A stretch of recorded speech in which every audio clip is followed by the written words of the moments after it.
চলতি বছর ইরানে এখনো পর্যন্ত 1000 মানুষের মৃত্যুদণ্ড কার্যকর করা হয়েছে। গতকাল মঙ্গলবার নরওয়ে ভিত্তিক মানবাধিকার সংগঠন ইরান হিউম্যান রাইটস গ্রুপ এই তথ্য জানিয়েছে।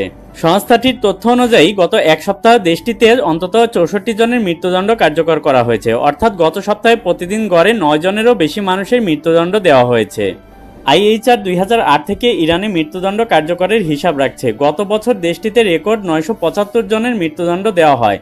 চলতি বছরে আরও 3 মাস বাকি রয়েছে, কিন্তু ইতিমধ্যে মৃত্যুদণ্ডের সংখ্যা গত বছরকে ছাড়িয়ে গেছে। 1979 সালে ইসলামী বিপ্লব ও ইরান ইরাক যুদ্ধের পরবর্তী সময়ে 1980 এবং 1990 দশকের শুরুর দিকে ইরানে ব্যাপকভাবে মৃত্যুদণ্ড কার্যকর করা হয়েছিল।